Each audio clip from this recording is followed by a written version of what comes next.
This is a very unusual virus. As the Zika health crisis hit Florida, Congress went on break, and now they're heading back to work. We pay for their cars. Some members have said they deserve a raise. Senate hair care. So we'll take a closer look at what they do with our money. It's the public subsidized gift shop. On lifestyles of the members of Congress. Two-ply toilet paper. And since I lampoon politicians every day, our writers turn the tables on me in one of the weirdest things we've ever done.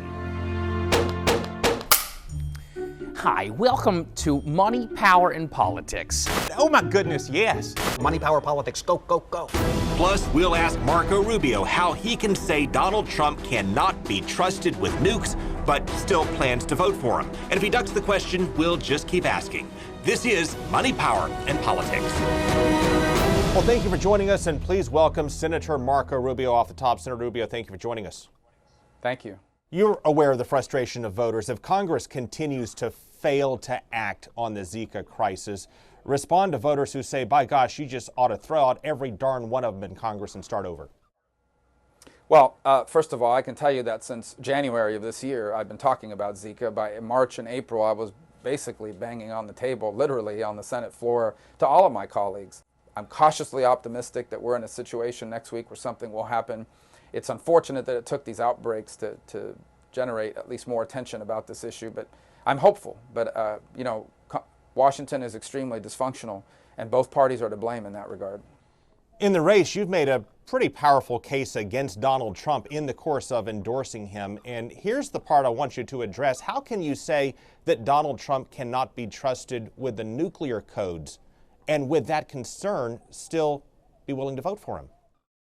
Well, for me, the primary is over, and the voters have chosen their nominees, and so it's a binary choice. Hillary Clinton is the most dishonest person to run for president in a quarter century. So with Hillary Clinton, you have concerns about trust and believe that there would be a policy agenda that would take the nation in the wrong direction. But with Trump, you're worried about nuclear codes, which would heighten the risk of the end of the world. Does that not override the concerns you have about Hillary Clinton?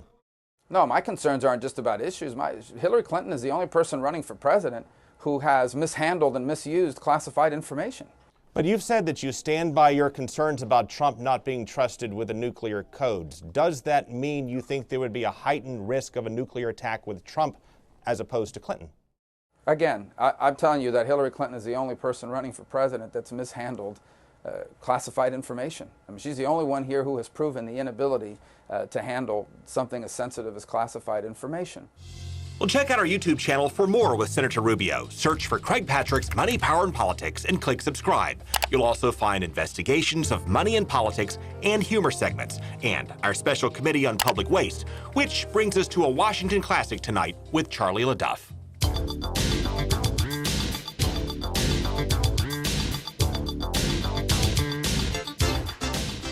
You think everything's all right in the world when you're walking around Washington, D.C., where the name of the game is federal government, because the whole machine is oiled with someone else's money. Your money. You gotta work for the government, man. The majority of congressmen are millionaires, and they either don't get it or don't care. I don't think Washington fixes itself. I mean, if you continue to send career politicians to Washington, that their goal is to get reelected, and their goal is not to fix the country. You know, fixing the country should cause you to lose your election. Politicians out to lunch that either we or lobbyists paid for. Now just take a look at a typical day for a senator. First, he gets chauffeured to work. We pay for their cars. Now before he goes to vote, the senator may get a taxpayer-subsidized haircut at the Senate barber shop. Yup, a Senate barber shop. Senate hair care. The senator may then stop into the powder room to freshen up. They clean the congressional commodes about every hour. Two-ply toilet paper. In a depression. Well, you don't want the dear senator's bums to be chafed, do you now? Brass trash cans? I suppose. I mean, the senator probably did have his lips on that. Of course, it would be in a brass trash can. I don't like it. Look here. It's the public subsidized gift shop. Loses money, but hell, the United States Senator robe. So that must be worth it. Now, we don't want our senator exerting himself on the way to voting to waste our money. So we bought him a choo-choo train. I'm good, how are you?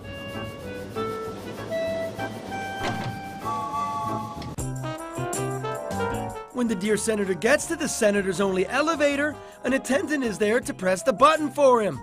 That attendant costs you and me about $250,000 a year. Hey, Senator. So don't you think there's some cutting of waste we could be doing in the Capitol, sir? Sir? Sir?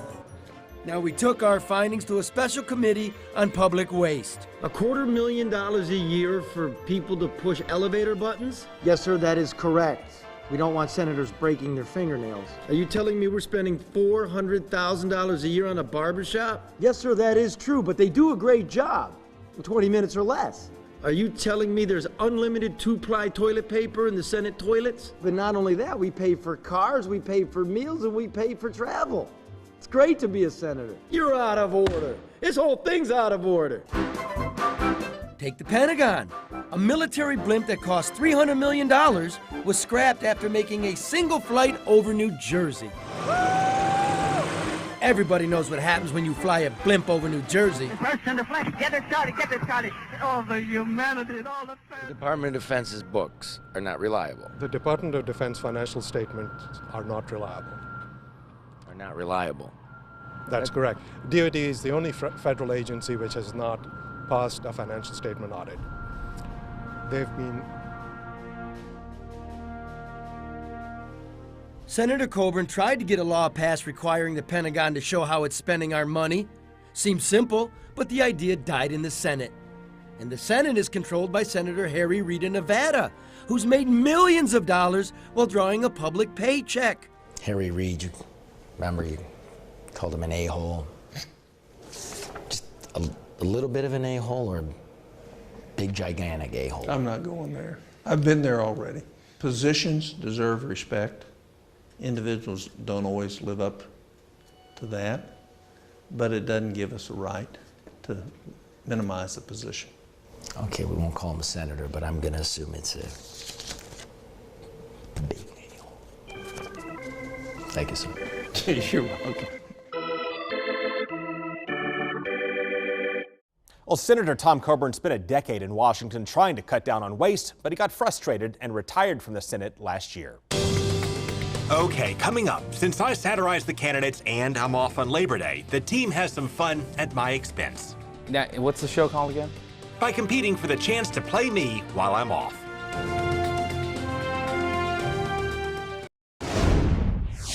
Well, I want to take a moment here to thank Charlie and Marissa and Scott and Russell and Evan and so many others for helping to drive our little engine that could here 6 nights a week. And some of you have asked who writes all of these little humor segments that we roll out. So tonight I thought we'd take you behind the scenes at one of our production meetings. So this week, I believe Marissa wrote the scripts for next week's show. Take a look.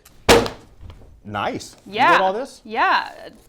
It's. I think that'll be enough. Pretty good. Yeah. That's on Tuesday? Tuesday, and then we got that on Wednesday. What about Thursday. something different? That new skit we're going to roll out, something different. Do we have anything for that? Oh yeah, the whole thing with you being chased by aliens. Whose car is this?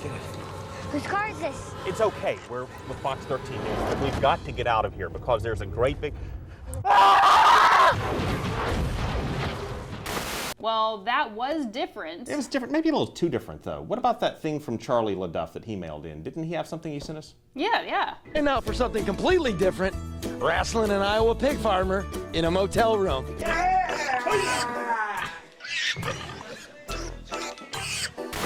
It is different. Yeah, I'm sold on that one. Okay, other business. I'm off for a day next week for the holidays.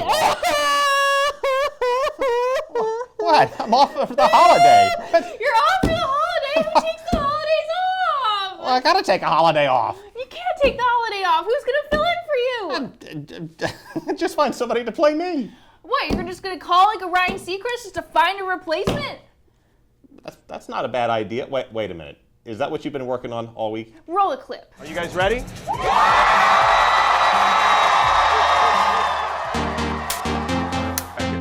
Welcome to the Money, Power, and Politics casting call, where thousands of hopefuls audition to be the next Craig Patrick.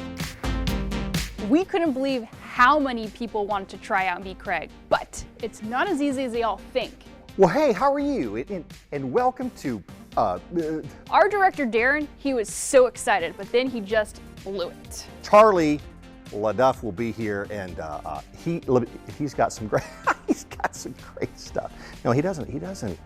Craig doesn't get excited in that respect. He keeps control the whole time. We've never seen an audition like that. No, we haven't. And then it just got real weird. Welcome to Money, Power, and Politics. Are we going to stop this? That was a whole medley. All my friends told me that I did a really good Craig Patrick. I think at one time even Craig Patrick told me I did a good Craig Patrick. You know, apparently I don't. Apparently I don't. Evan Axel being tried out, but he got Craig mixed up with our old sports director, Chip Carter. Oh my God, no way. Are you serious? Wow, I'll tell you. Yeah, that's awesome. Yeah? Oh, no way. Oh, that's awesome. Good for you, man. That sounds so cool. Scott Smith did pretty well. He was the closest to channeling Craig. Scott Smith screen test. Good to see ya. Scott was a little too excited with the good to see ya. Now, what's the show called again? Now, Scott's pitch was great. His highs were high and his lows were low, but he kind of sounded more Andy Rooney than anything else. Hi, welcome to Money, Power, and Politics. I'm Scott Smith doing my very best, Craig Patrick. Well, he's kind of a modern day Andy Rooney with maintained eyebrows. So points for Chris Cato. He worked the word pivot into his audition. I love it. But he kind of sounded a little like Craig Patrick and Gomer Pyle had a kid. My news director asked me if I could do Money, Power, Politics every night. And I said, oh my goodness, yes. And then I pivoted toward the exit and began crying. He was close, but he really needed a dark suit and a red tie, any shade of red to go with that suit. Do I have the job? Sean, yeah, I have another interview at 4 o'clock, and I have OFL right after that. If you could possibly help me with this, thank you, Sean, very much. Now, Lemoyce was really on to something with the pacing, but in the end, we had to narrow it down to 2 finalists. Chemistry test, Russell Rhodes. What? You said that was it? I only have to make you laugh? Russell made me laugh, but he just needed a little help with the pace. I think you gotta slow down just a little bit. Hey Marissa, how's it going? Got any ideas for the show today? Hey Marissa, how's it going? Got any ideas for the show today? Okay, I'm Craig Patrick. I'm ready to go. Let's go. Money, power, politics. Go. And he really didn't get those hand gestures either. What's she talking about? Did that make any sense to anybody? And then there was Charlie. I'm out of control, I tell you. I'm Regis Philbin. To be Craig. Well, I could host Money Power. Oh, Craig! Got it. Give me another one. At first, his audition was a little weird. This is to test my chemistry with Marissa. Yeah. All right. How was that? We have chemistry? But he did do a really good Craig. Charlie Belcher, chemistry test. Welcome back to Money, Power, Politics. I'm Craig Patrick. Marissa, maybe you'll be a judge this week. Maybe next week I'll just get you to be my co-host. Maybe I'll just pick a sports person out of sports and put him in this show and nobody will understand why. He had the right delivery. Craig Patrick here. I'm going to tell you something very serious. I'm going to talk like this when it's very serious. We're going to have a little fun later on the show. And I'm going to talk way up here like this. But I'm going to talk down here like this right now. Because this is important and it's politics and people might get upset. But then we're going to have a little fun, folks. You know, we're going to have a little fun. Now I'm going to say something very funny, but my face is going to look serious. So you at home get a little confused, but just go with me. We'll all figure this out next. And he came really close to those hand gestures, and he would have won had he not bailed out in the end. Kind of like this, the brownie grab. Make a point. I know how to grab the brownie. Or this, what? The double L's. Double losers. Or as I like to call it, the touchdown. Gonna do the Clinton thumb. No, okay, so finish your point. Back of the hand slap. Finish what? Really grind it in and make that point. Grind it in. And that's what the poll said. Grind it. Yeah, I think you made your point. Do you give yourself a callus? I don't think I want to do this anymore. And so Charlie walks off in victory, and Darren leaves us with a sad farewell. That bad? It's just rubbish. It was the Labor Day show. That's the whole thing. It was the Labor Day show. I mean, I know Craig's the guy, I realize that, but this would have been my chance to fill in. The viewers, they probably wouldn't have minded, and I was convinced of it. So, well, I guess not. So I thought I did. Hey, how are you? It sounds a lot like him. Yeah, but apparently not. No, that's fine. No, it doesn't matter.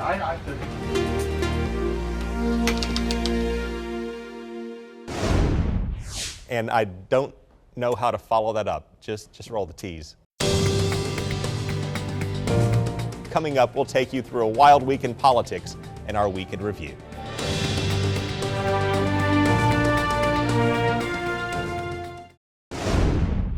We've had another interesting week, and I want to take a moment now to look back at some of my favorite moments to kind of show you how we have fun with politics and how we spend our time. You think one's a Democrat and one's a Republican? Oh, probably. And this is symbolism for how we both need to feed off the nourishment of information. And stay together in all of this. Because after all, our country's just one little nest. Yeah, we're all American. Well, except unless you're not American and you're watching. We encourage those viewers too. Let's bring in George on line 3. You're on the air. I'm George W. Bush. Wait a minute. How do we know that's really him? Yeah, say something only George W. Bush would say. Yeah. Too many OBGYNs aren't able to practice their love with women all across this country. Yeah, that's him. No doubt about it. That's him. This is Marissa. Everybody loves you, and so do I. Thank you. You know, Jay-Z even said, I think Jay-Z said it best, and I'm going to quote for you. Jay-Z said it best, and I'm going to quote for you. What did he say? I know my rights, and you're going to need a warrant for that. Aren't you sharp as a tack, you a lawyer or something, referring to the evidence code. Or, I got 99 problems, but the rich ain't one, referring to income inequality. Or, y'all want to floss with us because he's talking about Dental Awareness Month. Or, I'm laid back with my mind on my money and my money on my mind, referring to campaign finance reform. Please tell me he did not confuse Snoop Dogg with Jay-Z. Right. Well, I don't know many Jay-Z songs, but I know that B is one of them. So let's go B, 99 problems. All right, let's see what he said. I know my rights, so you're going to need a warrant for that. And they even went further to say, aren't you sharp as a tack? You a lawyer or something?